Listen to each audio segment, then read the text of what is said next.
ربنا بيبتلي عبده المؤمن. أنا عبده المؤمن. عبده المؤمن ليه بقى؟ ربنا اداني حاجات حلوة كتير وابتلاني في صوابع رجلي.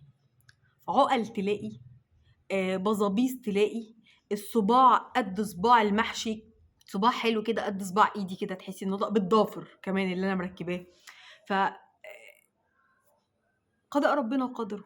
اعترض اعترض على مشيئته. اداني كل حاجه حلو، شعري كيرلي اهو جميل، عينين تحفه، حواجب زي صوابع رجلي ما تتشافش، ما تتشاف. لذلك انا صوابع رجلي ما بتتكشفش على حد خالص.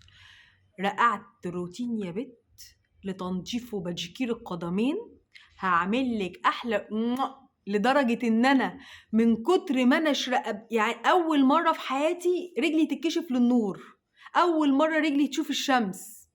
استعينوا على قضاء حوائجكم بالكتمان. فانا بكتم عليها ليه؟ قال لحد قال لا تتنظر، مش ناقصه نظره، هي راحه بداهيه لوحدها.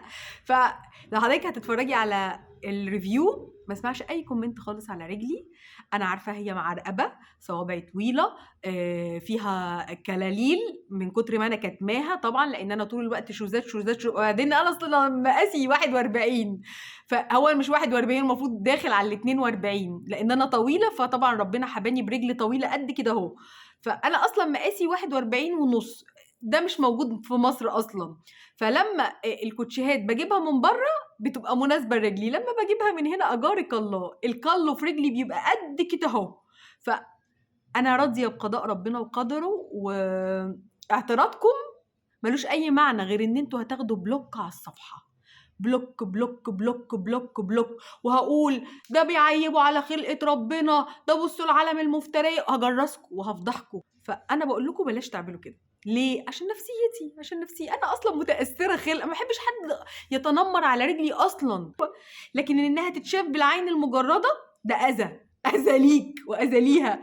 فالفيديو الجاي ده انا عايزه ناخد الخطوات بتاعه روتين تنظيف القدم، الباديكير، تنظيف الضوافر، ازاي نقصقص ضوافرنا، ازاي نشيل. انا مش محتاجه اي حاجه، بنسة وقصافه وحجره يختش الخفافي بتاعه القدم دي من عند اي عطار، مش هتكلفك اي حاجه. الاحمر ده اللي بيورد الرجول، حاجات سهله جدا جدا جدا، مش هتكلفك اي حاجه. بس تسمع حد بيتنمر على رجلي، انا ما سبتش حاجه ما تنمرتش عليها. هتعلي عليا ازاي؟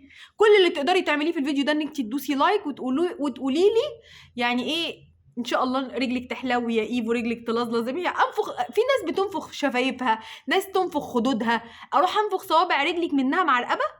عرقوبي يعني شكروا في عرقوبي، شكروا في عرقوبي.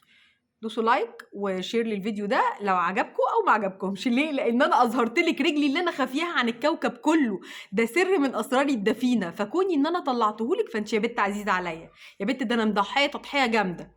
ولما عملت الروتين رجلي اتغيرت، ان انا لاول مره في حياتي، انا عايشه بقالي 41 سنه، انا ما حدش شاف شكل رجلي بعد مرحله ابتدائي القذره دي. انا كنت بلبس كل حاجه وطلقه رجلي على كل حد. بعد ما عديت مرحله ابتدائي انا رجلي متداريه من ساعتها. انا بتكسف اقيس الشوزات في محل الجزم. فمعنى ان انا البس بعد ما عملت الروتين ده شبشب يا قوتي يا جبروتي بصوابع رجلي، انا فرجت الكوكب على رجلي. رجلي بقت حلوه والله، نطفت وبقت جميله. فتابعي معايا الروتين ده، ولو عجبك ارجوكي تسيبي لايك وسبسكرايب وشير للفيديو ده. حياتي. اول حاجه هنحط رجلنا في ميه الى حد ما معقوله، مش سخنه قوي ولا ساقعه قوي. هنحط على الميه دي شويه شاور جل وما يوازي معلقتين خل ابيض، والخل الابيض ده هيخلي رجلك فله. ميه رجلنا تستحملها بس تبقى دافيه شويه، ونقعد نفرفط كده برجلينا ونقعد في الميه بتاع 10 دقايق ربع ساعه لحد ما رجلنا تبوش تماما. بعدها هنمسك الحجر الخفافي وتشيكي تشيكي تشيكي تشيكي تشيكي تشيكي امرشيها يا بت، خليها فل. خلصتي كعب رجلك خليتيه فله، وصوابعك من قدام خليتيها زي الفل. تروحي ماسكه بقى ايه الليفه المغربي. الليفه المغربي هنا مهمه جدا، هتطلع لك كل الجلد الميت من وش رجلك ومن ظهر رجلك، هتخليها لك يعني زي بشره البيبيهات بالظبط. لو مش عارفه تجيبي الليفه المغربي الاوريجينال ممكن تجيبيها طبعا من اي مكان، ده شكلها. ولو مش عارفه تجيبيها من فين هتلاقيها في هايله برفيوم. اكتبي في الكومنتات وهسيب لك اللينك بتاع هايله برفيوم، هتلاقي هناك الليفه المغربي الاوريجينال. او هاتيها من اي مكان لو انت ضامنه ان هو بيبيع الاوريجينال، هتطلع لك كل الجلد الميت. بعد كده يا ستي هنبتدي نمسك البنسة ونطلع من جوه الضوافر اي حاجة متراكمة جوه الضوافر عشان تبقى الضافر نضيف، ده قبل ما نبتدي نقص الضافر او اي حاجة. احنا دلوقتي محتاجين نقص ضوافرنا ونشيل الجلد الميت اللي حوالين الضافر، مش محتاجين في الخطوة دي غير قصافة. القصافة دي هنقص بيها الضوافر زي ما انتوا شايفين، وفي نفس الوقت هيبقى الجلد الميت باش، وهنبتدي نقصقص ومش هيوجعنا خالص لحد ما ننضف حوالين الضافر ونخليه زي الفل.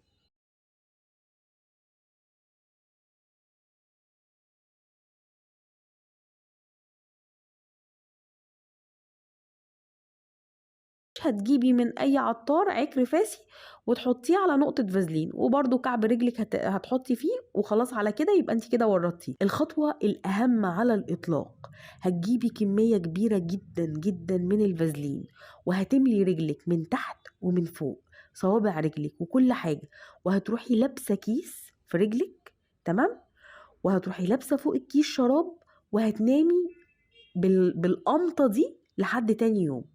وقومي الصبح قوليلي شكرا يا ايفو على النعومة والجمال والرونق المختلف.